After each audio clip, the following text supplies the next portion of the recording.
Gabby Hayes died tragically and unexpectedly one day after revealing his secret.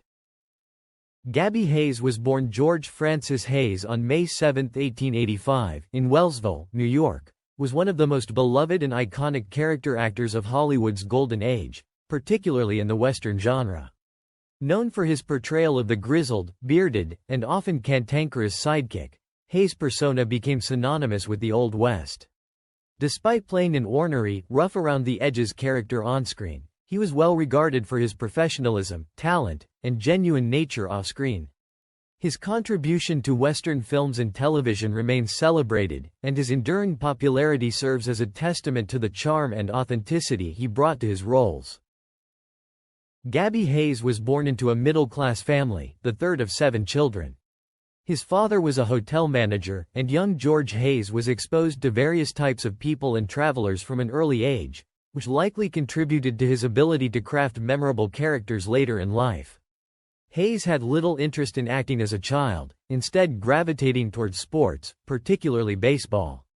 He was also an avid reader, which helped broaden his intellectual horizons despite not completing formal schooling beyond the 8th grade. In his late teens, Hayes left home to pursue a career, initially in vaudeville, after a chance meeting with an actor sparked his interest in the entertainment world. It was during this period that he honed his skills as a performer, learning the art of comedic timing, improvisation, and character development. He traveled extensively with various vaudeville companies, which provided him with both a living and an education in the theatrical arts. By the 1920s, Hayes had moved to Hollywood with his wife, Olive Ireland, to take part in the burgeoning film industry. His initial work in silent films was largely unremarkable, and it wasn't until the advent of sound films that his career truly took off. With the rise of the Western genre in the 1930s, Hayes found his niche. He began to appear in numerous low-budget westerns, often alongside stars like William Boyd, better known as Hopalong Cassidy, and later, Roy Rogers and John Wayne. Hayes' on-screen persona as the grizzled, old prospector or sidekick started to take shape during this period. His scruffy appearance, toothless grin, and distinctive voice quickly endeared him to audiences. The transformation from George Hayes to Gabby Hayes was solidified in 1935 when he adopted the Gabby moniker in his first major recurring role in the Hopalong Cassidy series. During the 1930s and 1940s, Gabby Hayes became one of the most familiar faces in westerns, appearing in over 40 films with Roy Rogers alone. His role as the comedic, yet wise and loyal sidekick, provided balance to the more serious, heroic portrayals of the leading men. Hayes' ability to deliver humorous quips, mixed with sage advice, made him a beloved figure. He became known for phrases like dern tootin' and consarnate, which became his trademarks, embodying the colorful language of the Old West. Hayes' ability to steal scenes from even the most charismatic leading men was a testament to his skills as a performer. Despite his typecasting, he never appeared bitter about being relegated to supporting roles. Instead, he embraced the opportunities the genre provided, becoming a key ingredient in the success of many westerns. Fans flocked to theaters not just for the cowboys and gunfights, but to see Gabby Hayes inject humor and heart into the stories. As the film industry began to shift in the 1950s with the decline of B-westerns, Hayes transitioned to television, where he found continued success. He hosted The Gabby Hayes Show, a children's western program that aired in the early 1950s, first on NBC and later on ABC. The show capitalized on his persona as a beloved sidekick, allowing Hayes to reach an even broader audience, particularly younger viewers who adored him. George Gabby Hayes is the king of all the Western sidekicks, and his performances often rose beyond the genre of a B-Western. Funny, and universally human, he represented what everyone wants in a friend. He was a fitting sidekick to the king of the cowboys. They don't make them like that anymore. Gabby Hayes held his bitter grudges until the very end with a difficult childhood. Gabby Hayes, widely known for his tough guy persona on screen, may have developed some of his most bitter traits from a difficult and trying childhood. Raised in the early 1900s, Hayes experienced a time when life was much harder for most, and this undoubtedly shaped the man he would become. His upbringing was far from luxurious, and he was often forced to work hard from a young age. His father was a hotel owner, and young Hayes learned early on the struggles of running a business in a world where making ends meet was often a struggle.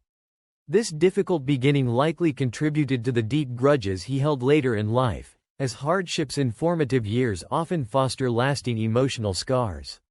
The roughness of his early environment, combined with the harsh realities of life in rural America, would have led Hayes to develop a hard shell, which, although ideal for his Western roles, also made personal relationships difficult. On-screen, Gabby Hayes played grizzled sidekicks to some of the most famous Western heroes, including John Wayne and Roy Rogers. He was the quintessential tough guy, full of grit, wit, and a sense of justice that endeared him to audiences. Yet, off the screen, Hayes was not the rough-and-tumble cowboy that fans had come to expect. In fact, he was far from the rugged, no-nonsense persona he portrayed. Many people were surprised to learn that in real life, Hayes was known for being difficult to work with, temperamental, and occasionally moody. This contrast between his on-screen persona and his off-screen behavior surprised those who got to know him outside of the silver screen. While his film characters were charming and humorous, Hayes was often described as withdrawn and irritable, a stark difference from the affable characters he brought to life. Once the label of difficult was attached to Gabby Hayes, it stuck for the rest of his career. Hollywood, much like other industries, has a way of branding individuals in ways that may or may not be entirely accurate, but once that label is affixed, it's hard to shake. Hayes, known for having an unpredictable temper and for being resistant to changes on set, was quickly marked as someone hard to work with. Directors and fellow actors found him challenging, and over time, this reputation preceded him, whether justified or not. In many ways, this can happen to anyone in any profession. Labels, once assigned, are difficult to remove. Whether a person is perceived as uncooperative, demanding, or overly critical, those perceptions often linger, coloring others' interactions with them. For Gabby Hayes, the difficult label stuck like glue, tarnishing his image even if it wasn't entirely accurate. In the professional world, it's common for people to work with others they may not get along with. Gabby Hayes was no different. Despite his reputation for being difficult, he continued to get work in the film industry, largely because he was talented and delivered performances that fans loved. This is a testament to the fact that in Hollywood, just like in any other workplace, personal feelings don't always dictate professional success. Whether or not people liked working with Hayes, they had to acknowledge his skill as an actor. The idea of working with people you may not like is something everyone can relate to. We've all experienced colleagues who rub us the wrong way, but in the end, the job still has to get done. Hayes' career success, despite his difficult reputation, proves that personal relationships don't always dictate professional achievement. I once had an encounter with Gabby Hayes that illustrated the rough edges of his personality. It was a quiet evening in Beverly Hills, and I was walking down Rodeo Drive when I noticed a station wagon pull up. To my surprise, Gabby Hayes stepped out of the car with his wife, managing to secure a rare street parking spot in that high-end shopping area. While his wife appeared eager to take in the ambiance and maybe explore some of the luxury stores, Hayes seemed visibly irritated. He was restless, fidgeting, and clearly uninterested in the idea of shopping or even staying out for the evening. His impatience was evident in his body language and the sharp, frustrated tones in his voice. I was struck by the contrast between Hayes' seemingly affable on-screen personality and the grumpy, impatient man I was witnessing in real life. His wife, on the other hand, seemed kind and patient, simply wanting to enjoy the evening. But it was clear that Hayes had no intention of staying out any longer than necessary.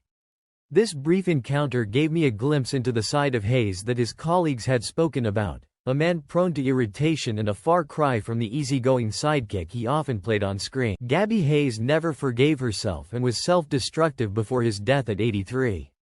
In the final years of his life, Gabby Hayes reportedly became increasingly self-destructive. Following the death of his beloved wife, Olive, on July 5, 1957, Hayes was never the same. Their marriage had been the cornerstone of his life, and without her, he seemed lost.